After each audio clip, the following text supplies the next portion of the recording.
Fellow YouTubers, friends, compatriots, blue shields, Desolasaurus, peasants, vassals, Greeks. I'm a useful idiot. Today I want to talk about Greece. And most Americans aren't really thinking about Greece anymore. It's pretty much off the radar. But their depression, their devastating depression, is continuing to roll on these 5 years. And the brunt of austerity is crushing that country. But all the details can be found in my other videos about Greece and any number of other sources. What I want to talk about today is the fact that the Greek government, for the first time in 135 years, is going to do a mass firing of public sector workers. That's right, the first time in over a century that the Greek government has fired en masse public sector workers. And they're going to shed 180,000 public sector workers by the year 2015. And that's out of a sector of 700,000 public workers. And that's out of a population of 11 million. So a huge portion of the Greek population works for the government or the public sector. But oddly enough, they're not even the biggest offender. In 2011, Greece had 29% of its labor force work for the government.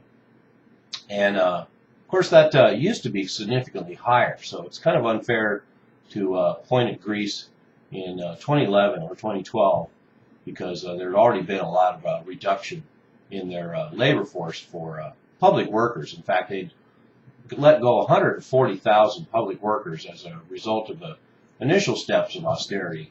But those were done basically out of early retirement, putting 140,000 people into early retirement. So they're still paying those pensions. But these new next batch of 180,000 by 2015 will be fired. And so that's a huge, huge difference. And this new austerity package by the Eurozone, the IMF, the EU, and the ECB requires that they do this.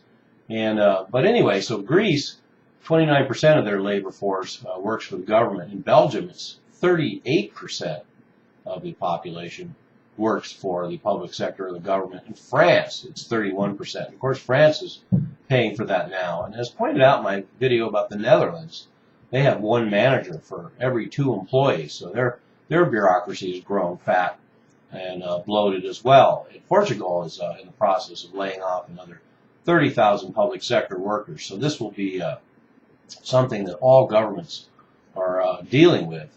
And interestingly enough, the Prime Minister, Samaras of Greece, said that, quote, this is not a human sacrifice. It's an upgrading of the public sector, and it's one demand of Greek society, unquote. So it's kind of interesting for him to say that it's not a human sacrifice when 180,000 people that have grown lazy on the government payroll are going to be thrown out in the streets during a depression. But interestingly enough, and this is one of the things I wanted to point out, is that Samaras went on to promise that new positions would be created. And in fact, he went on to say, quote, an equal number of employees will be hired on merit, unquote. So that's his carrot and stick. So the Greek people will be devastated by the firing of 180,000 public sector workers by 2015. But his promise to hire an equal amount, another 180,000, is quite a carrot to dangle to the Greek people, hungry for jobs right now. So that's interesting. They're only going to get rid of 180,000 to replace them with 180,000 more. So hardly austerity, more like kicking the can down the road. And then the other thing I want to talk about is the history of how this happened in Greece, because that's interesting in itself. They created a civil servants law in the 1880s, and this became part of their constitution, because what would happen is each new regime would come in and fire all the people that the previous regime had hired, and this would happen over and over and over again. It led to a lot of civil unrest and a dysfunctional state, because each new regime would sack the previous civil servants and bring in its own. So what they did is they created this law in the 1880s, part of their constitution, that protects all public sector workers. And people could be fired only for serious infractions. And even then, the appeal processes could go on for years and years and years. But the law, of course, created its own problem, as is the nature of government solutions and bureaucracy, because what happened then is each successive government would come in, keep the civil servants that the previous government had put in, and bring in their whole new batch instead of losing any by attrition. So, needless to say, the public sector continues to build up and build up and build up. And that's certainly what we've seen across the globe with all these same problems and in the United States. I know, for example, in my family, I have family members where we have this generational public sector workers. Their parents get public sector jobs, and then because they are in the know and in the inside circle, they get jobs for their kids, and then their kids are set for life in government jobs. And so we have generational public sector workers, and so that's how this happens. This is also the nature of bureaucracy. Everybody wants a little easier work. They want a little more helpers, and in bureaucracy, that's very easy to requisition, and almost anything can be justified. So these bureaucracies continue to grow and grow and grow, and this can be remedied. And a good example of that is during the Depression of the 1920s in the United States, the government was actually reduced by nearly 50% in order to deal with the problem. And that depression was over in a year, and the government slowly recovered and grew in scope again.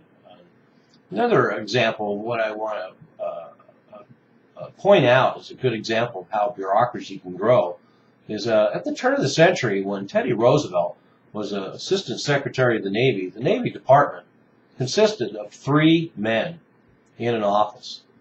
And the rest of the Navy was actually the people on the ships.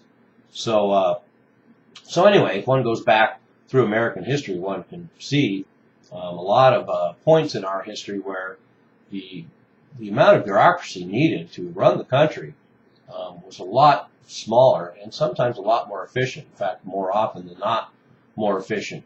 And I'm certainly not waxing nostalgic about going back to the 18th and 19th centuries, but I don't need to bring up too many examples to convince people that the bureaucracy is bloated.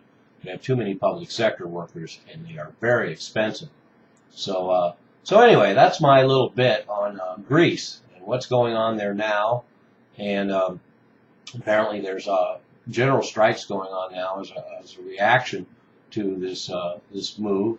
And Greek society will continue to feel more pain, and it's worth watching, not only to see what we can glean for our own countries, information and the events that unfold. We can apply them to our own nations, but also just to keep an eye on what's going on in the middle of the Eurozone, this kind of suffering.